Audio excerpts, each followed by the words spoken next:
लिया। उसी समय जंगल को प्रस्थान कर गए, वन को चले गए, जिनका जनेऊ संस्कार, नाल छेदन आदि संस्कार कुछ भी नहीं हुआ। ऐसे भगवत स्वरूप श्री सुखदेव जी महाराज के श्री चरणों में प्रणाम है हमारा। तो आइए, बड़ा सुंदर नैमिषारण्य नामक पवित्र तीर्थ है, जहां 88,000 संत जन विराजमान हैं। सौनक आदि, देखो ये जो नैमिषारण्य की भूमि है, इसी को पवित्र क्यों माना गया? एक बार सब देवता लोग भगवान विष्णु के पास में गए और जाकर के भगवान से पूछा कि प्रभु, हमें तप करने के लिए आप कोई उत्तम से उत्तम साधन बताएं। भगवान विष्णु ने कहा, ठीक है, अपना सुदर्शन चक्र, अपने सुदर्शन चक्र को आज्ञा दी कि जाकर के आप इनको सुंदर स्थान बता कर के आए। बड़ा एक घना जंगल था, वहां जाकर के चक्र शांत हो गया, रुक गया, तो उसी को पवित्र स्थान माना गया। नेमि यानी चक्र और अरण्य माने जंगल, जहां पर सुदर्शन चक्र रुका वही नैमिषारण्य की पवित्र भूमि है। 88,000 संत जन वहां विराजमान हैं, अपना हवन यज्ञ आदि होम कर्म कर रहे हैं। उसी समय 20 वर्ष की आयु के सूत जी का आगमन हुआ। सूत जी महाराज वहां आए। जब सब संतों ने देखा तो सब संत उनके सम्मान में खड़े हो गए। तो सूत जी ने कहा, अरे ऋषियों, ये तुम क्या करते हो? क्योंकि जो संत बैठे हुए वहां, उनकी 10-10 हजार वर्ष तक की उम्र है। ऐसी बड़ी बड़ी लंबी आयु वाले संत जन वहां पर बैठे हुए हैं। उन ऋषियों ने कहा, हे सूत जी, धन वृद्धा बल वृद्धा आयुर्वृद्धास्तथैव च ते सर्वेपि ज्ञान वृद्धाश्च किंकिरा शिष्य किंकिरा। हे सूत जी, कदाचित कोई धन में बड़ा होता है, क्योंकि पैसे वाले होते हैं भाई, बड़ा ही माना जाता है। आजकल पैसे वालों को ही सम्मान दिया जाता है समाज में।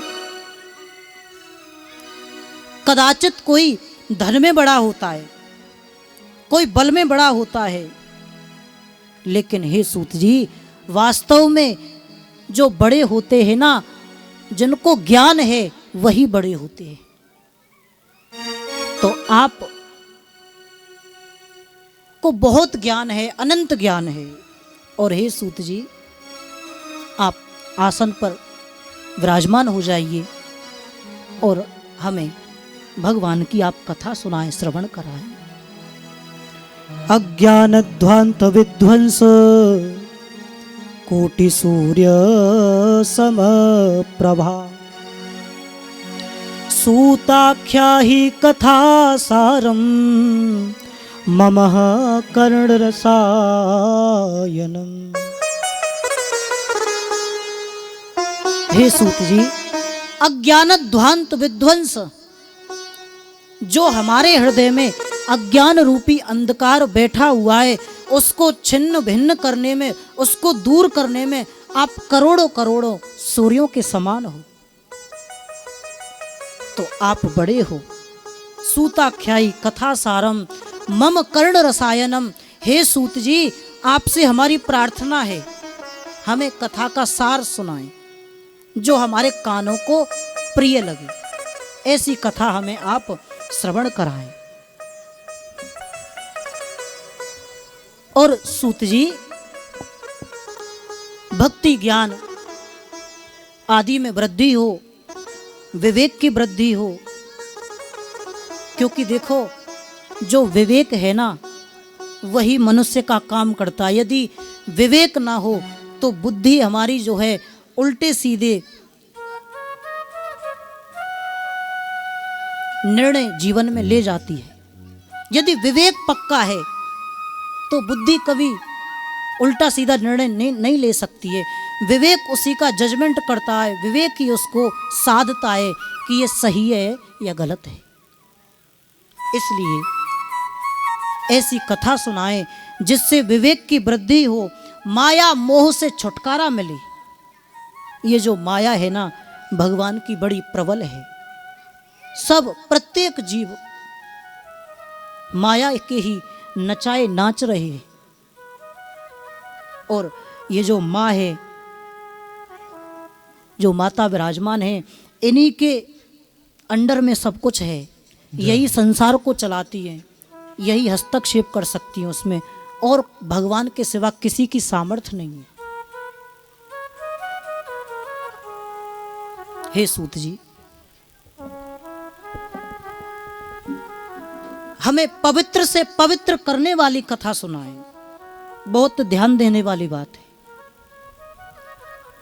यानी कि पवित्र को भी पवित्र करना, भाई ये तो समझ में नहीं आया।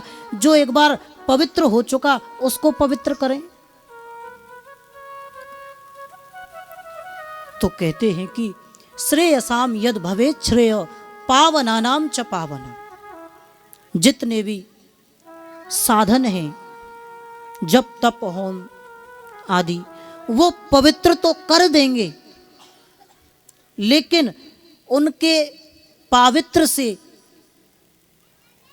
ये गारंटी नहीं है, ये पक्का नहीं है कि हमेशा के लिए ही जीव पवित्र रह सके। उसकी जो वासना की गठरी है, जो चित्त में चिपकी हुई है, वो तो भगवान की कथा से ही जाएगी, और किसी साधन में सामर्थ्य ही नहीं है। तो इसलिए हे सूत जी, कृष्ण प्राप्ति करम सस्वत साधनम तद बदाधुना। जो भगवान श्री कृष्ण की हमेशा हमेशा के लिए प्राप्ति हमें हो सके, ऐसी हमें आप कथा श्रवण कराएं।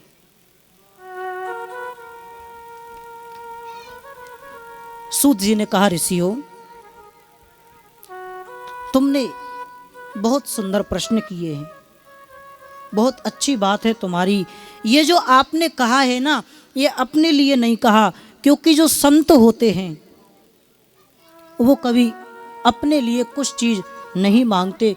वो तो समाज कल्याण के लिए ही कुछ ना कुछ कार्य, प्रत्येक कार्य समाज कल्याण के लिए ही संतों का होता है। सूत जी कहते हैं, ऋषियों, काल व्याल मुखग्रास त्रास निर्णास हेतवे श्रीमद्भागवतं शास्त्रं कलो कीरेण भासितम्। काल व्याल मुखग्रास त्रास निर्णास हेतवे। ये जो काल रूपी सर्प है ना, ये सबको प्रत्येक क्षण डसता जा रहा है। ये जो हमारी उम्र है, हर नए दिन घटती जा रही है, कम होती जा रही है। इसीलिए जो काल रूपी सर्प है ना, वो जीव को प्रत्येक क्षण डस रहा है। लेकिन हम संसार में ऐसे खोए हुए हैं, हमें कोई चिंता ही नहीं है। तो ऋषियों, इस काल रूपी व्याल से, सर्प से बचने के लिए भगवान श्री सुखदेव जी ने श्रीमद् भागवत का प्रवचनामृत राजा परीक्षित को किया था। मैं वही तुम्हें अवश्य सुनाऊंगा। जन्मांतरे भवेत पुण्यम तदा भागवतम लभेत। जब अनंत जन्मों का पुण्य उदय होता है, तब हमें श्रीमद् भागवत की कथा श्रवण के लिए मिल पाती है। देखो भैया, आजकल श्रीमद् भागवत के सहारे मनोरंजन बहुत किया जा रहा है। नाम के लिए तो कथा हो रही है, लेकिन नाच गाना इतना होता है कि मत पूछो। कथा नहीं हो रही आजकल, बहुत कम कथा श्रवण करने को मिल पाती है आजकल, क्योंकि कलयुग है और कलयुग का ये दुर्गुण है कि ये तो बस ऐसे ही उत्पात चाहता है, ये जीव को भगवान की भक्ति में नहीं लगने देता। तो श्रीमद् भागवत की जो कथा है भैया, नाच गाने से तो उद्धार होने वाला नहीं है। देखो भाई, सीधी सी बात है, समझने वाली बात है। यदि हमें नाचना ही है, गाना ही है, मनोरंजन करना है, तो घर में स्पीकर लगा लो, खूब नाचो गाओ, क्या कमी। लेकिन 7 दिन हमें मिले हैं तो इनको हम सही उपयोग करें, कथा श्रवण करें। बहुत कीमती समय है ये हमारा, बहुत कीमती समय, एक एक क्षण हमारा बहुत कीमती है। तो हम तो यही संकल्प लेकर के आए हैं कि विशुद्ध श्रीमद् भागवत कथा का वाचन करेंगे और कथा सुनाएंगे। ठीक है, समय समय पर कीर्तन भी होगा, सब होगा। तो जन्मांतरे भवेत पुण्यम, जब हमारे अनंत जन्मों का पुण्य उदय होता है तभी हमें कथा श्रवण करने के लिए प्राप्त हो पाती है, अन्यथा नहीं हो पाती। क्योंकि भगवान श्री सुखदेव जी जैसा वक्ता मिलना बहुत कठिन है और राजा परीक्षित के जैसा श्रोता मिलना भी बहुत कठिन है। हे ऋषियों, ये जो श्रीमद् भागवत की कथा है ना, ये अमृत से भी मधुर है और महंगी है। अमृत से भी महंगी और मधुर है। अरे महाराज, अमृत को पीकर तो अमर हो जाते हैं, ये भागवत कथा उससे भी मीठी है और अत्यंत लाभदायी है।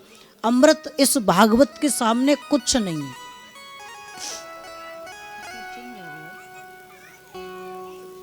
तीसरा